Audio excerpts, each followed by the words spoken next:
Senin pagi di Pasar Talang Padang Pringsewu bukanlah hari yang menyenangkan. Matahari baru saja menyembul dari balik perbukitan, namun ketegangan sudah terasa di udara. Pedagang-pedagang sayur merapikan dagangan mereka dengan tangan gemetar, seolah setiap detik adalah undian nasib. Suara ayam berkokok bercampur dengan denting uang receh dan desah nafas tertahan. Di sudut pasar, sebuah kios kayu reyot masih menanggung bekas gosong kebakaran malam minggu lalu, peringatan dari Diki Gondrong, penguasa pasar yang ditakuti semua orang. Diki Gondrong, lelaki berambut panjang hingga punggung dan bertubuh kekar, berjalan pelan menyusuri lorong pasar. Tatapannya tajam, dan setiap langkahnya terdengar seperti ancaman. Orang-orang buru-buru menunduk ketika ia lewat, pura-pura sibuk menata sayur atau menimbang cabai. Anak-anak kecil yang tadi berlarian langsung berhenti, memeluk kaki ibunya ketakutan. Di tangannya, rokok kretek mengepul, aromanya menyengat, menandai kehadirannya yang tak terbantahkan. Di depan kios ikan asin, seorang pedagang tua hampir saja menangis ketika Diki meraih kantong uang dagangan. "Upeti untuk keamanan," ucap Diki dingin, suaranya serak tapi tegas. Tak ada yang berani menolak. Bagi mereka, melawan Diki berarti memanggil bencana. Kios terbakar, dagangan hancur, bahkan nyawa melayang sudah menjadi cerita-cerita gelap yang beredar di pasar itu. Para pedagang memandang dengan pasrah, berharap badai cepat berlalu. Namun pagi itu berbeda. Di pojok pasar, seorang gadis desa sederhana bernama Mita tengah menata lapak nasi uduknya. Perempuan muda itu mengenakan kebaya lusuh dan kain batik, rambutnya diikat sederhana, matanya lembut tapi menyimpan keteguhan. Mita bukanlah pedagang besar, hanya menjual nasi uduk untuk menghidupi ibunya yang sakit. Namun ada sesuatu pada dirinya, ketenangan yang tak goyah meski bayangan Diki melintas. Diki mendekat, menghentikan langkah di depan Mita. "Kau baru buka lapak di sini?" tanyanya dengan suara rendah, seperti seekor macan yang sedang mengintai mangsa. Mita menoleh, senyum tipis terukir di wajahnya. "Iya, Bang, saya cuma jual nasi uduk untuk bantu ibu saya." Ia tak menunduk, tak gemetar. Pedagang-pedagang lain menahan napas, mereka tahu keberanian semacam itu adalah api yang bisa membakar segalanya. "Kalau mau aman, bayar uang jaga," lanjut Diki, matanya menyipit. Suasana pasar menjadi hening, angin pun seolah berhenti berembus. Mita tetap tenang, meletakkan sendok sayurnya dan menatap lurus ke mata Diki. "Pasar ini tempat kita semua cari makan, Bang. Saya cuma jual nasi. Kalau saya kasih semua untuk uang jaga, lalu bagaimana saya makan?" Kalimat itu sederhana, tapi terdengar seperti tamparan di telinga Diki. Beberapa pedagang yang mengintip dari balik lapak mereka saling bertukar pandang, terkejut dan sekaligus kagum. Tidak ada seorang pun yang pernah berbicara seperti itu pada Diki. Diki mengernyit, rahangnya mengeras, tetapi ada keraguan yang sekelebat muncul di matanya. Mungkin karena keberanian Mita terasa murni, bukan tantangan kosong. Ia mendengus kasar, lalu berjalan pergi sambil menyalakan rokok barunya, meninggalkan ketegangan yang menggantung di udara. Saat langkah Diki menjauh, bisik-bisik mulai terdengar. Siapa gadis itu? Dia berani sekali, tapi berapa lama ia bisa bertahan? Mita menarik napas dalam-dalam, jantungnya berdegup kencang, tapi ia tetap menata dagangannya. Di balik wajah tenangnya, ia tahu badai baru saja dimulai. Namun di dalam hatinya, ada keyakinan kecil, jika tidak ada yang berani berdiri, maka pasar Talang Padang akan selamanya terjebak dalam bayang-bayang Diki Gondrong. Dan keyakinan itu kini telah menyala. Matahari merangkak semakin tinggi, cahayanya menyorot ke atap-atap seng pasar yang berkarat. Namun meski hari kian terang, hati para pedagang masih diliputi bayangan ketakutan. Mereka masih membicarakan keberanian Mita semalam, keberanian yang bagi sebagian orang terasa mustahil. Di sebuah sudut, Pak Thohir, pedagang sayur paling tua di pasar itu, berbisik pada kawannya, "Anak itu, dia seperti tak mengenal rasa takut. Tapi aku khawatir, Diki Gondrong bukan orang yang mudah dibiarkan merasa dipermalukan." Mita duduk di balik lapak sederhana yang hanya terdiri dari meja kayu dan termos nasi. Ia menatap panci-panci uap nasi uduk yang mengepul, mencoba menenangkan pikirannya. Sesekali ia tersenyum pada pembeli, tapi senyum itu dipaksakan. Dalam hatinya, ia tahu Diki tidak akan melupakan penghinaan pagi tadi. Namun ketika seorang ibu muda datang membeli nasi untuk anak-anaknya, Mita merasakan kembali tujuan yang memberinya kekuatan. Ia berjualan bukan sekadar mencari uang, tetapi menjaga ibunya tetap sehat dan membantu pasar ini tetap hidup. Di luar pasar, Diki Gondrong tengah duduk di warung kopi langganannya, wajahnya muram, rokoknya tinggal setengah. Para anak buahnya duduk di sekelilingnya, menunggu aba-aba. Gadis itu, menatapku seperti aku bukan siapa-siapa, geram Diki, suaranya berat. Seorang pengikutnya mencoba menghibur, "Bang, biarkan saja. Hanya penjual nasi uduk kampung. Dia akan gentar kalau Bang tunjukkan siapa penguasa di sini." Namun Diki tidak merespons. Harga dirinya sebagai penguasa pasar telah diguncang. Sementara itu, di rumahnya yang sederhana di tepi desa, Mita membantu ibunya, Bu Sari, menyapu lantai tanah. Bu Sari, seorang janda tua yang renta, menatap putrinya dengan cemas. "Nak, aku dengar kau melawan Diki Gondrong," tanyanya lirih. Mita berhenti menyapu, menatap ibunya penuh kasih. "Aku tak ingin pasar kita terus dikuasai ketakutan, Bu. Kalau bukan kita, siapa lagi yang berani?" Bu Sari menggenggam tangan Mita, air matanya mengambang. Ia tahu keberanian anaknya bisa menjadi api harapan, tapi juga mengundang bahaya besar. Malamnya, angin desa bertiup kencang, membawa suara jangkrik dan aroma tanah basah. Mita duduk di beranda, memandang langit berbintang. Ia teringat pada kakeknya yang telah lama tiada, pendekar tua yang pernah mengajarinya ajian lembu sekilan. Petua kakeknya terngiang di telinganya, kekuatan sejati bukan untuk menghancurkan, tapi untuk melindungi. Ia meremas jemarinya, merasakan aliran energi yang dulu ia latih dalam keheningan hutan. Keesokan harinya, pasar kembali dipenuhi orang. Mita datang lebih pagi, menata dagangannya. Beberapa pedagang menghampirinya, menawarkan bantuan kecil. Pak Thohir memberinya tempat tambahan untuk berdagang. Bu Minah menyumbang daun pisang. "Kau memberi kami harapan, Nak," kata Bu Minah sambil menepuk bahu Mita. Untuk pertama kalinya, pasar itu merasakan percikan keberanian yang menular. Namun kabar burung beredar cepat, Diki Gondrong tengah merencanakan sesuatu. Dari warung kopi hingga ujung jalan desa, gosip itu menyebar bagai api kering di musim kemarau. Orang-orang menahan napas menunggu ledakan berikutnya. Meski begitu, Mita tidak surut. Saat seorang pembeli bertanya apakah ia takut, Mita hanya tersenyum tipis dan berkata, "Ketakutan tak akan memberi kita makan. Keberanian bisa." Di kejauhan, Diki berdiri di bawah pohon beringin besar di tepi pasar, mengamati Mita yang tertawa kecil bersama pembelinya. Cahaya matahari menyorot wajahnya yang keras, tetapi di matanya ada sesuatu yang berbeda, bukan hanya amarah, tetapi rasa penasaran dan rasa tertantang. Bayang-bayang pasar Talang Padang masih pekat, tetapi percikan pertama dari api perubahan telah dinyalakan oleh seorang gadis desa penjual nasi uduk. Dan percikan itu, ia tahu, bisa tumbuh menjadi kobaran yang mengancam singgasananya. Malam turun di Talang Padang dengan langit kelam tanpa bulan. Angin bertiup dari arah hutan, membawa aroma basah tanah dan bisikan tak terlihat. Mita berjalan sendirian melewati pematang sawah menuju gubuk tua di pinggir desa, tempat kakeknya dulu mengajarinya bela diri. Setiap langkahnya menimbulkan suara gemeretak halus, seolah bumi pun ikut menyaksikan tekadnya. Malam ini, ia merasa panggilan lama itu kembali menggema, kekuatan yang pernah diwariskan kepadanya harus ia panggil lagi. Gubuk tua itu berdiri rapuh di bawah pohon jati besar, tetapi bagi Mita tempat itu bukan sekadar kenangan. Ia menutup matanya, mendengar kembali suara kakeknya yang rendah dan penuh wibawa, "Lembu sekilan adalah tameng jiwa. Gunakan hanya saat kebenaran diinjak-injak." Ingatan itu memompa keberaniannya. Ia mengangkat kedua telapak tangan, mulai melakukan gerakan lambat yang pernah diajarkan, gerakan yang menuntun energi ke seluruh tubuh. Ketika Mita memusatkan konsentrasinya, angin di sekitar gubuk mulai bergerak tak biasa. Daun-daun kering berputar membentuk pusaran kecil, seolah merespons panggilan ajian. Dalam keheningan itu, ia merasakan kehangatan mengalir di telapak tangannya, kemudian menyebar ke seluruh tubuh. Cahaya samar, hampir tak terlihat, seolah berkilau di udara. Inilah lembu sekilan, ajian legendaris yang konon mampu membuat kulit sekeras baja dan langkah secepat kilat. Air mata tiba-tiba menggenang di sudut matanya. Bukan karena takut, tetapi karena rindu. Ia bisa merasakan kehadiran kakeknya di balik ingatan.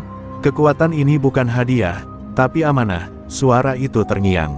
Ia menunduk, lalu bersumpah dalam hati, "Kakek, aku akan melindungi pasar ini, aku akan melindungi orang-orang yang takut. Aku tak akan menggunakan kekuatan ini untuk dendam, hanya untuk keadilan." Di tempat lain, Diki gondrong duduk di gelapnya pos ronda, ditemani botol arak setengah kosong. Amarah dan gengsinya bertarung di dadanya. Ia ingat tatapan Mita yang tenang, tatapan yang membuatnya merasa bukan raja pasar, melainkan seorang lelaki biasa yang tak lagi ditakuti. Anak buahnya mencoba menghibur, tetapi Diki menepisnya. Dalam hatinya, ia memutuskan, besok, ia akan membuat contoh. Gadis desa itu harus dipermalukan di depan semua orang, agar singgasananya tak runtuh. Sementara itu, Mita kembali ke rumah, wajahnya basah oleh embun malam. Ia membuka pintu pelan-pelan agar tidak membangunkan ibunya. Saat memandang wajah Bu Sari yang tertidur, hatinya mengencang. Ia tahu taruhannya bukan hanya hidupnya sendiri, ibu, pedagang-pedagang kecil, bahkan masa depan pasar, semuanya berada di ujung keberaniannya. Di luar, hujan rintik-rintik mulai turun, memukul genteng rumah desa dengan ritme lembut. Tapi di dalam dada Mita, badai sedang terbentuk, badai tekad yang tak bisa lagi ia hentikan. Dunia kecil Talang Padang mungkin menganggapnya gadis biasa, tetapi di balik kebaya lusuhnya, kekuatan lembu sekilan telah bangkit, siap melawan tirani Diki Gondrong.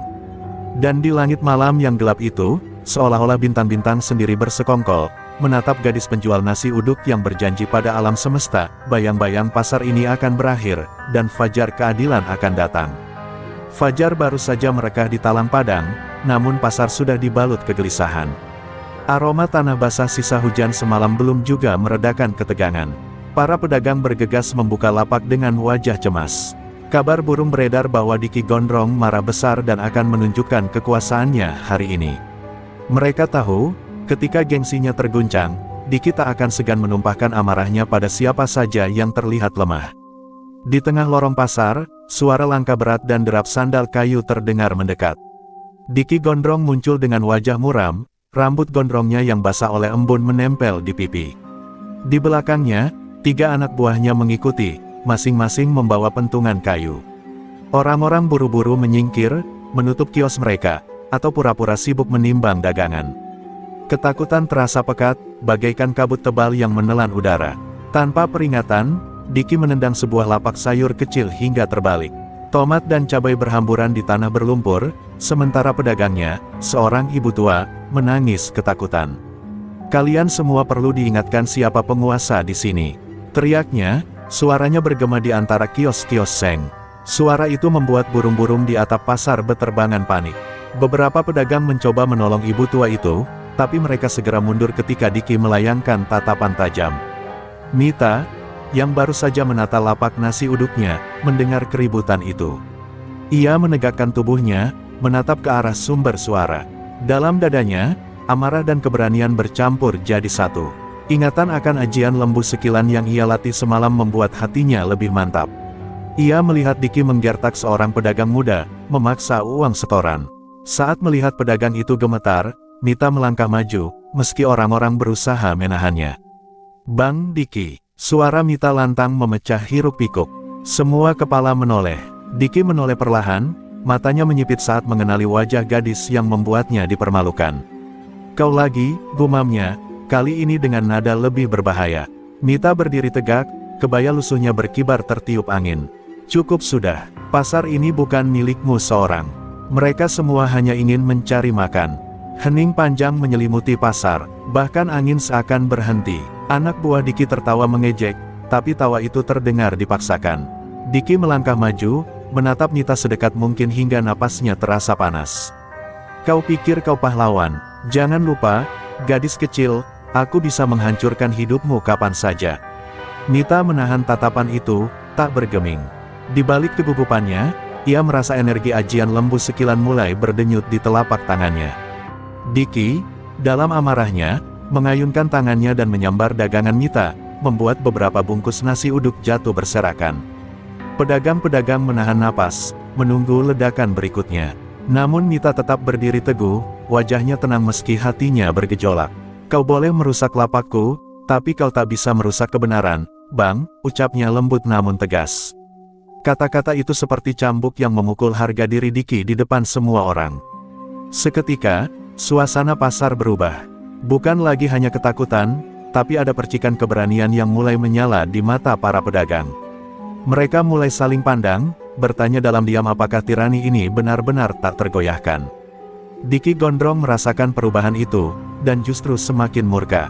Tapi jauh di lubuk hatinya, untuk pertama kali sejak bertahun-tahun, ia merasakan sesuatu yang asing, keraguan. Bayangan pasarnya mulai retak, dan retakan itu berasal dari seorang gadis desa sederhana.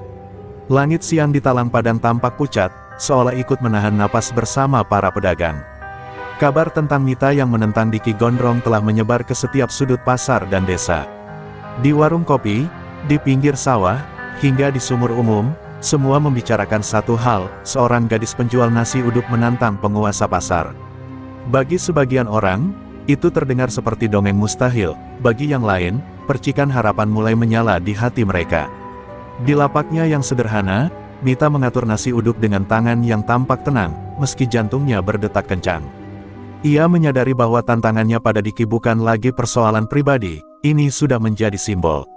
Pedagang-pedagang yang biasanya menunduk kini memperhatikannya diam-diam, mencari secerca kekuatan dari keberaniannya.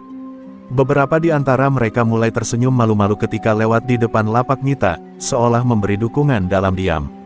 Sementara itu, di sebuah gudang kosong di pinggir pasar, Diki Gondrong dan anak buahnya berkumpul. Wajah Diki keras bagai batu, tapi sorot matanya menyimpan kegundahan.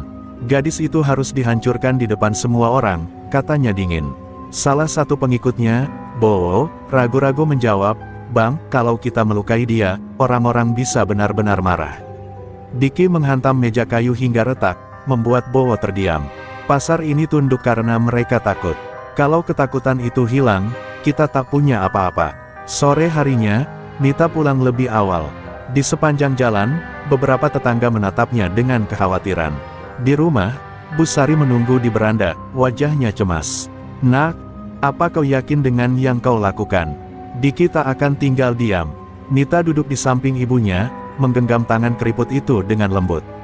"Aku takut, Bu, tapi aku lebih takut melihat orang-orang terus menderita. Kakek selalu bilang, kekuatan tanpa keberanian hanyalah bayangan." Air mata Bu Sari jatuh tanpa suara, tapi di balik ketakutannya, ia mulai merasa bangga. Malam itu, langit berbintang terang, seolah alam ikut menonton drama kecil di Talang Padang.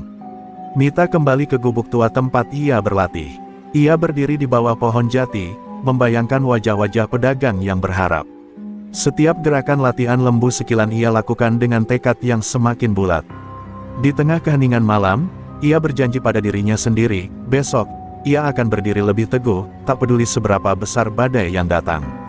Keesokan paginya, pasar dipenuhi suasana aneh, sepi tetapi tegang. Orang-orang berdagang dengan gerakan kaku, menunggu sesuatu meledak. Diki Gondrong berdiri di tengah lorong pasar, matanya menyapu seluruh tempat, hingga berhenti pada sosok Mita.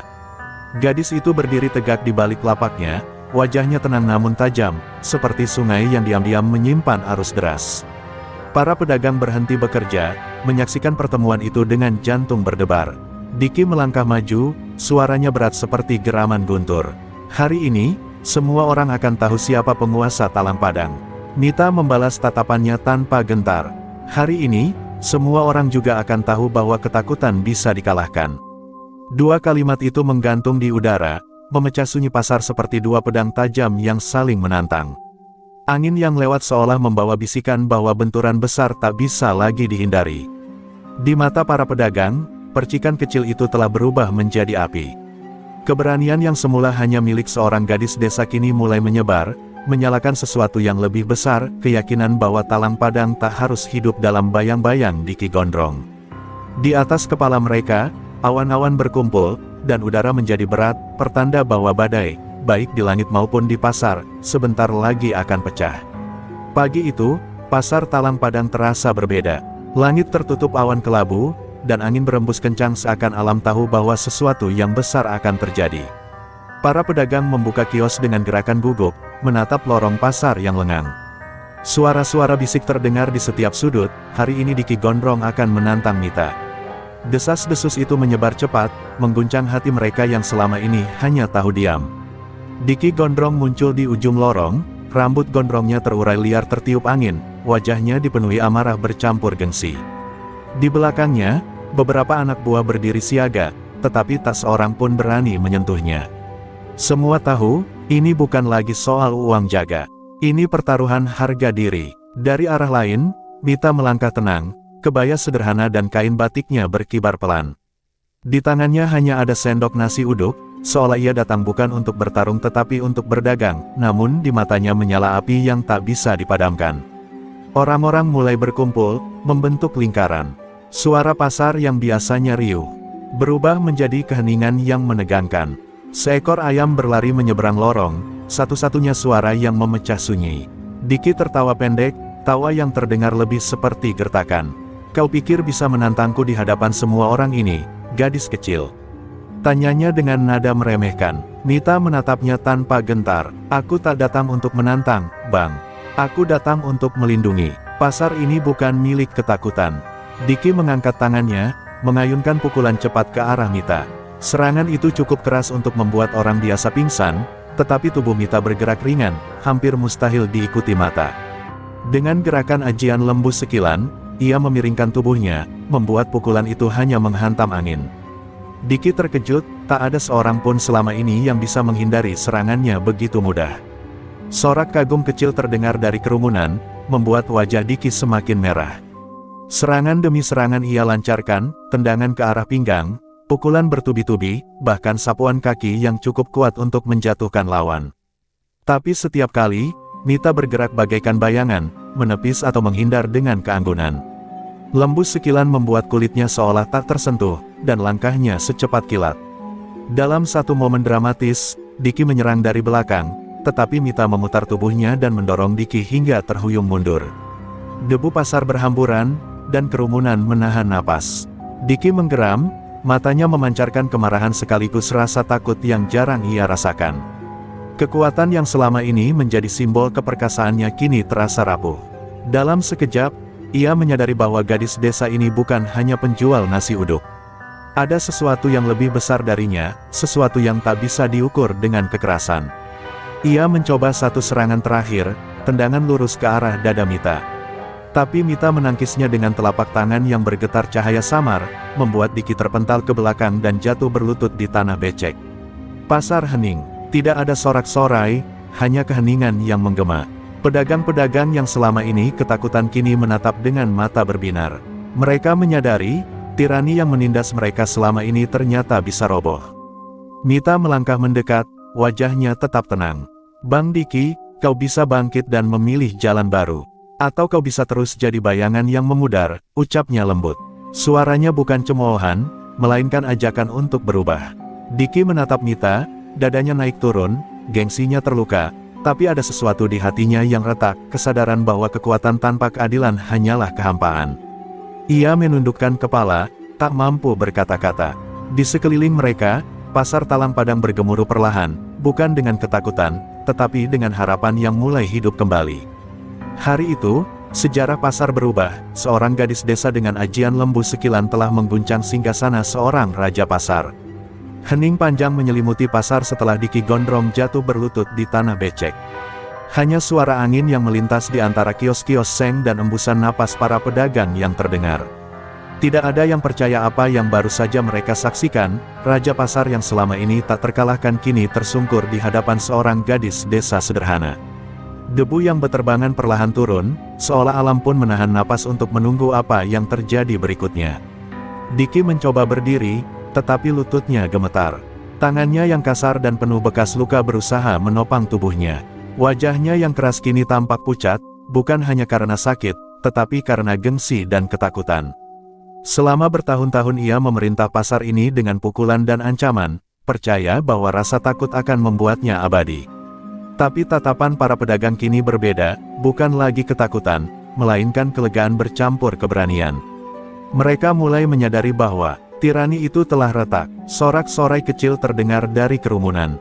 Pak Thohir, yang selama ini hanya menunduk, maju setengah langkah, suaranya bergetar.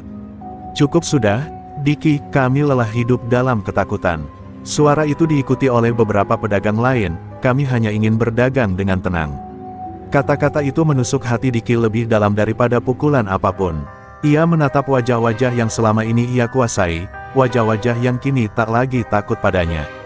Mita berdiri tegak, napasnya teratur meski keringat menetes di pelipis. Ajian lembu sekilan masih berdenyut di dalam tubuhnya, tetapi ia tak lagi merasa perlu menggunakannya. Langkahnya ringan saat ia mendekati Diki. Mata mereka bertemu, mata Diki yang dulu penuh angkuh kini tampak kosong dan rapuh. "Bang," ucap Nita lembut, "kekuatan bukan untuk menginjak orang lain. Kau masih bisa berubah. Pasar ini bisa menjadi rumah, bukan medan perang." Air mata yang lama terkubur akhirnya jatuh di wajah Diki. Ia menunduk, menggigit bibirnya yang pecah-pecah. Dalam hatinya, kenangan masa kecil muncul, saat ia dulu hanyalah anak desa miskin yang ingin dihormati. Jalan yang ia pilih ternyata membawa kehancuran, bukan kehormatan. Ia mengangkat wajahnya lagi, menatap Nita dan kemudian para pedagang. Aku telah salah. Aku pikir ketakutan akan membuatku kuat. Tapi aku hanya membuat luka." Suaranya serak dan pecah. Kerumunan yang tadi tegang mulai luluh. Beberapa pedagang perempuan menangis pelan, anak-anak kecil yang bersembunyi di balik kios mulai berani mengintip. Diki melepaskan pentungan kayu yang sejak tadi digenggamnya dan menjatuhkannya ke tanah. Suara kayu yang jatuh terdengar seperti akhir dari sebuah era. Ia menatap anak buahnya, memberi isyarat untuk mundur. Mereka pun menunduk malu dan melangkah pergi tanpa sepatah kata. Nita mengulurkan tangannya. Sejenak, Diki ragu, ia, sang penguasa pasar, kini harus menerima uluran seorang gadis desa. Tapi tatapan Nita bukan tatapan sombong, melainkan tatapan seseorang yang memahami penderitaan orang lain. Perlahan, Diki meraih tangan itu. Saat ia berdiri dengan bantuan Nita, sorak-sorai dan tepuk tangan pecah dari kerumunan. Pasar Talang Padang bergemuruh bukan lagi oleh teror, tetapi oleh kebebasan yang baru ditemukan. Di langit, awan kelabu mulai terbelah, membiarkan seberkas cahaya matahari jatuh di atas pasar. Seolah alam menyetujui perubahan ini. Diki menatap ke sekeliling, menyadari bahwa singgasananya telah runtuh, tetapi entah mengapa, beban di dadanya terasa lebih ringan. Di hadapannya berdiri Mita, gadis desa penjual nasi uduk, yang telah mengajarinya pelajaran terbesar, bahwa keberanian dan pengampunan lebih kuat daripada kekuasaan yang dibangun di atas rasa takut. Pasar Talang Padang, untuk pertama kalinya dalam bertahun-tahun, terasa hidup. Pasar Talang Padang perlahan kembali bergerak setelah sorak-sorai itu reda. Namun suasananya kini berbeda, bukan hiruk-pikuk biasa, melainkan denyut kehidupan yang terasa lebih hangat. Diki gondrong berdiri dengan napas terengah, matanya masih sembab. Di pipinya, debu dan air mata bercampur, membuatnya tampak seperti seorang lelaki yang telah kehilangan segalanya dan sekaligus menemukan sesuatu yang baru. Nita berdiri di hadapannya, diam tetapi penuh pengertian. Diki menunduk, menghindari tatapan para pedagang. Aku tak pantas dimaafkan," suaranya lirih dan serak. "Aku sudah membuat kalian semua menderita. Aku membakar kios, memeras, dan menakut-nakuti kalian hanya demi harga diriku." Tangan kasarnya mengepal, tetapi bukan lagi karena amarah, melainkan rasa malu yang dalam. Kerumunan menjadi hening, bahkan suara ayam pun seolah berhenti. Nita melangkah mendekat, kebaya lusuhnya menyapu tanah basah. "Semua orang pernah salah, Bang," ucapnya pelan. "Yang membuat kita berbeda adalah pilihan setelah salah itu. Kau bisa tetap jadi bayang-bayang, atau kau bisa membantu kami memperbaiki semua yang rusak." Ucapannya sederhana, tapi mengandung kekuatan yang meluluhkan hati. Mata beberapa pedagang berkaca-kaca. Pak Thohir, yang sedari tadi berdiri di pinggir kerumunan, maju dan meletakkan tangannya di bahu Diki. "Kau memang membuat luka, Dik," katanya lembut, "tapi pasar ini akan lebih kuat kalau kita belajar memaafkan. Kita butuh tenaga dan pengaruhmu, bukan untuk menakut-nakuti, tapi untuk melindungi." Beberapa pedagang lain mengangguk, tanda bahwa harapan untuk berdamai mulai tumbuh. Diki memandang wajah-wajah yang dulu hanya menunduk padanya. Ada kehangatan yang belum pernah ia rasakan sejak lama, kehangatan diterima meski penuh cacat. Dadanya terasa sesak, tetapi kali ini bukan karena gengsi atau amarah, melainkan rasa syukur yang samar. Ia berlutut sekali lagi, bukan karena kalah, tetapi sebagai bentuk penyesalan. "Aku akan memperbaiki semuanya. Jika kalian masih mengizinkan aku berada di sini." Kerumunan pecah dalam tepuk tangan kecil, lalu semakin keras. Anak-anak kecil yang bersembunyi kini keluar, beberapa berlari mendekat memeluk orang tua mereka. Pasar Talang Padang yang selama ini dingin mulai terasa seperti rumah. Nita menatap ke langit, menghela napas lega. Di matanya, air mata tipis berkilau, bukan air mata sedih, tetapi lega karena keteguhan hatinya membuahkan hasil. Bu Sari, yang datang terburu-buru setelah mendengar kabar, memeluk Mita dengan erat. "Kau membuat kami semua bangga, Nak," katanya sambil menahan isak. Para pedagang lain mendekati Mita, satu persatu mengucapkan terima kasih. Mereka menyadari bahwa keberanian seorang gadis desa dan pengampunannya telah menyelamatkan pasar, lebih dari pukulan atau kekuatan apapun. Di tepi kerumunan, Diki memandang Mita, untuk pertama kalinya tanpa kebencian, tanpa gengsi, hanya dengan rasa hormat. Dalam hatinya, ia berjanji diam-diam, tak ada lagi teror di pasar ini. Hari itu, di bawah langit yang mulai cerah, luka-luka lama mulai sembuh, dan benih-benih perdamaian ditanam di pasar Talang Padang. Bayang-bayang yang dulu pekat kini mulai memudar, digantikan cahaya pengampunan dan harapan. Pagi itu, sinar matahari menembus celah-celah atap seng yang telah diperbaiki. Pasar Talang Padang tak lagi diselimuti ketegangan. Bau nasi uduk Mita kembali menguar, bercampur aroma rempah dan sayur mayur segar.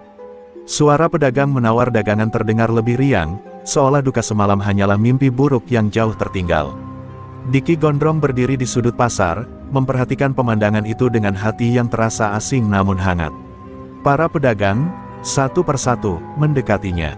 Bukan lagi dengan takut, tapi dengan ucapan singkat yang membuat hatinya bergetar, "Pagi, Dik." Bahkan Pak Thohir menepuk bahunya dengan ramah.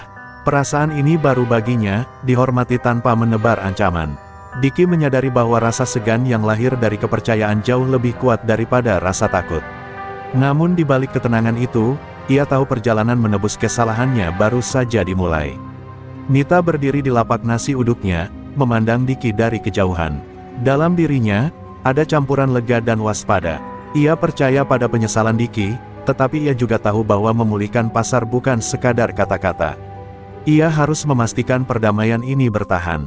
Dengan senyum sederhana, ia mengangguk ke arahnya, dan Diki membalas dengan anggukan malu-malu. Itu adalah awal kecil dari persahabatan tak terduga. Hari-hari berikutnya, pasar yang dulu penuh teror perlahan berubah. Diki membantu para pedagang memperbaiki kios-kios rusak. Ia memanggul balok kayu, membersihkan sampah, bahkan menolong anak-anak kecil menyeberang jalan.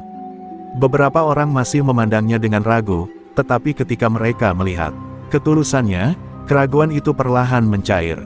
Pasar Talang Padang mulai terasa hidup, bukan sekadar tempat berdagang, tapi rumah bagi semua. Malam itu, ketika pasar telah sepi, Diki duduk sendirian di tangga sebuah kios. Angin malam berembus lembut, membawa suara jangkrik. Ia memandang langit bertabur bintang, sesuatu yang dulu jarang ia perhatikan. Dalam hatinya, ia mengingat wajah Mita dan kata-katanya, "Kekuatan bukan untuk menginjak orang lain." Kata-kata itu terus bergema, membentuk tekad baru dalam dirinya. Ia tak akan lagi membiarkan pasar ini jatuh ke dalam kegelapan. Keesokan harinya, Mita menemukan Diki sedang mengajari beberapa anak pasar bermain bola dari kain bekas. Mereka tertawa riang, dan Mita merasakan sesuatu yang belum pernah ia rasakan sebelumnya, keyakinan bahwa luka-luka lama benar-benar bisa sembuh. Ketika bola buatan itu melayang ke arahnya, ia menangkapnya dengan senyum lebar dan melemparkannya kembali. Di momen itu, pasar terasa seperti keluarga besar. Bu Sari dan para pedagang perempuan lainnya mulai merencanakan acara syukuran sederhana. Mereka ingin menandai kebangkitan pasar dengan doa bersama dan makan besar. Mereka memintanya Mita memimpin doa, tetapi Mita menolak dengan malu-malu dan berkata, "Ini semua bukan karena aku sendiri, tapi karena kita semua berani berubah." Ucapan itu membuat beberapa pedagang terisak haru. Di senja yang sama, pasar diterangi lampu-lampu kecil. Anak-anak berlarian, tawa pecah di setiap sudut. Diki, yang dulu jadi momok menakutkan, kini duduk di tengah kerumunan, dikelilingi wajah-wajah yang tersenyum tulus. Cahaya keemasan matahari terakhir hari itu menyapu pasar, seolah menghapus semua luka masa lalu. Pasar Talang Padang bukan lagi tempat yang dipenuhi ketakutan, ia telah bangkit, lebih kuat dan lebih damai dari sebelumnya. Matahari pagi menyinari pasar Talang Padang dengan lembut, menyingkap warna-warni lapak dan wajah-wajah bahagia para pedagang. Hari itu berbeda, ada aroma kemenangan yang sederhana, tetapi bermakna. Di depan gerbang pasar, spanduk kain bertuliskan, "Syukuran pasar rukun dan sejahtera, tergantung, goyah tertiup angin." Para pedagang bekerja sama menghias kios dengan janur kuning, bunga, dan lampu-lampu kecil. Tawa anak-anak terdengar seperti musik yang merayakan babak baru dalam hidup mereka. Mita berdiri di samping Bu Sari, mengenakan kebaya sederhana. Tangannya yang halus tetapi kuat memegang nampan berisi tumpeng nasi kuning. Ia menatap sekeliling, hatinya berdesir bahagia. Tak ada lagi wajah tegang, tak ada lagi ketakutan yang menyelubungi pasar. Semua pedagang kini tersenyum, bahkan beberapa di antaranya bercanda sambil bekerja. Dalam dadanya, Mita tahu inilah momen yang ia perjuangkan, bukan kejayaan pribadi, tapi kebahagiaan bersama. Diki gondrong berdiri agak jauh, mengenakan baju sederhana tanpa jejak kesombongan lama. Saat Mita menoleh ke arahnya, ia sempat menunduk, merasa tak pantas. Namun kerumunan pedagang mendorongnya ke depan. Pak Thohir menepuk punggungnya dan berkata lantang, "Kau bagian dari keluarga pasar ini sekarang, Dik." Kalimat itu membuat dada Diki sesak. Untuk pertama kalinya, ia merasa diterima bukan karena takut, tetapi karena pengampunan. Ketika doa syukuran dimulai, Mita menundukkan kepala, suaranya bergetar tetapi mantap. "Ya Tuhan, terima kasih karena Engkau telah menyelamatkan kami dari ketakutan. Bimbing kami agar pasar ini tetap damai dan kami bisa saling menjaga." Angin sepoi-sepoi akan ikut menyahut, dan beberapa pedagang mengusap air mata haru. Diki, yang berdiri di samping Mita, merasa hatinya bergetar. Ia menatap para pedagang, lalu menatap langit, dan untuk pertama kalinya dalam hidupnya ia merasa damai. Setelah doa, musik tradisional mulai dimainkan. Anak-anak menari, pedagang-pedagang tua bertepuk tangan, mengikuti irama. Diki tak percaya saat beberapa anak buah lamanya, yang dulu sama-sama menebar teror, mengajak anak-anak bermain balap karung. Ia ikut tertawa, suaranya terdengar ringan, jauh berbeda dari tawa keras dan menakutkan yang dulu ia gunakan untuk menakut-nakuti. Perubahan itu terasa nyata, bukan sekadar janji. Mita, yang duduk di dekat lapaknya, memandang sekeliling dengan senyum lega. Semua ini bukan tanpa luka, tetapi luka-luka itu kini menjadi pengingat, bahwa kekuatan sejati bukan terletak pada otot atau teriakan, melainkan pada keberanian untuk memaafkan dan memperbaiki. Ia tahu, suatu hari tantangan baru akan datang, tetapi kini mereka sudah lebih kuat karena mereka saling percaya. Menjelang sore, cahaya matahari keemasan menyelimuti pasar. Lampu-lampu kecil yang digantung mulai berpendar lembut.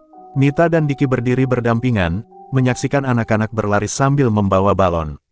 Di antara riuh tawa, Mita berbisik, "Pasar ini kini rumah kita semua." Diki hanya mengangguk, tak sanggup berkata-kata. Air matanya mengalir, bukan karena kesedihan, tetapi karena kebahagiaan yang terasa asing namun hangat.